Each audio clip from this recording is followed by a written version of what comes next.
السلام علیکم، میرا نام حسنین ہے اور ہم خارکیو نیشنل میڈیکل یونیورسٹی کے اسٹوڈنٹس ہیں، اور ہم جیسے کہ آپ کو پتہ ہے کہ یوکرین کے جو حالات ہیں، تو ہم کل پاکستان کی ایمبیسی کے کہنے پہ ہم اپنے سٹی خارکیو سے نکل آئے، اور ہم تقریباً 18 گھنٹے کی طویل ٹرین کی سفر سے ہم لیویو پہنچے، جو ہماری پولینڈ کی بارڈر کے ساتھ نزدیک ہے۔ ادھر سے ہمیں بتایا گیا کہ ہمیں ہر قسم کی ایمبیسی کی طرف سے یقین دہانی کرائی گئی کہ آپ صرف بارڈر تک پہنچ لیں اور ایویکویشن کا کام ہمارا ہے۔ باہر پاکستان میں میڈیا یہ رپورٹ کر رہی ہے کہ یہاں سے بہت سے پاکستانیوں کو ایویکویٹ کر لیا گیا ہے آلریڈی۔ میں آپ کو بتاتا چلوں کہ ادھر ابھی تک کوئی بھی پاکستانی اس طرح سے نہیں گیا، کوئی بھی نہیں گیا، ٹھیک ہے۔ اور باقی ہم سے ادھر جب ہم ادھر پہنچ گئے، پہلے تو ہمیں جو ایمبیسی کا جو یہاں پر ہمیں صرف ایک بندہ ملا تھا ٹرین کے بعد، ٹرین سے جب ہم اترے اس نے ہمیں پولینڈ کے بارڈر سے کچھ تقریباً 45-40 کلومیٹر دور اتار دیا تھا۔ ہمارے پاس لڑکیاں بھی ہیں، لڑکے بھی ہیں سب، اور ہم پیدل 8-9 گھنٹے کی واک سے ہم بارڈر کر کے اب بارڈر کے قریب پہنچ گئے ہیں، اور ابھی اس وقت -1 کی ٹمپریچر ہو رہی ہے اور ہم سب ٹھنڈے زمین بیٹھے ہوئے ہیں۔ اب جب ہم نے آ کر ان ایمبیسی سے کانٹیکٹ کرنے کی کوشش کی تو کوئی کانٹیکٹ نہیں، بزی لائن بزی آ رہی ہے، اور پہلے جو انہوں نے ہمیں خود کانٹیکٹ دیے تھے کہ آپ پہنچ کے ہم سے رابطہ کریں، ان سے ہم نے ابھی رابطہ کیا تو ان میں سے ابھی کہنے کو یہ رہا ہے کہ فی الحال آپ کی ہم کچھ مدد نہیں کر سکتے، اور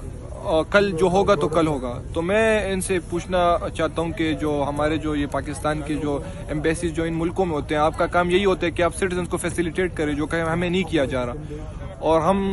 ہم جیسے بیشتر یہاں پر پاکستانی، ہم صرف اکیلے نہیں، ہمارے ساتھ 100-200 پاکستانی آلریڈی راستے میں وہ بھی پہنچ رہے، صبح تک پہنچ جائیں گے۔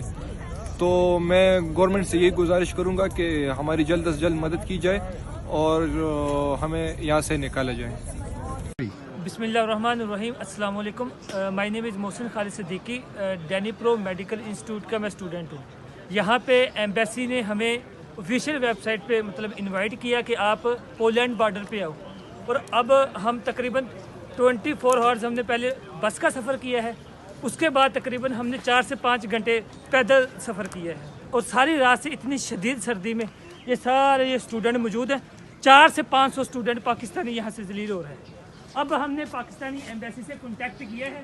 لیکن کسی طرح کا کوئی رسپانس نہیں ہے، اور اوپر سے ہمیں یہ کہا جا رہا ہے کہ ابھی ہماری بات چل رہی ہے۔ ہم اپنے ہاسٹل میں بالکل ٹھیک بیٹھے ہوئے تھے، ادھر اب ہم اتنی شدید سردی میں ساری رات سے یہاں پہ موجود ہیں، لیکن یہاں پہ جتنے بھی ہمیں کنٹیکٹ نمبر دیے گئے ہیں وہ کوئی بھی رسپانس نہیں کر رہا۔ ابھی ہمیں یہ کہا جا رہا ہے کہ آپ رومانیہ یا دوسرے بارڈرز کی طرف جاؤ، لیکن وہاں پہ جو ریپرزینٹیٹیو کے نمبرز دیے گئے ہیں، وہاں پہ جتنے بھی ریپرزینٹیٹیو ہیں کسی طرح کا کوئی بھی رسپانس نہیں دے رہے۔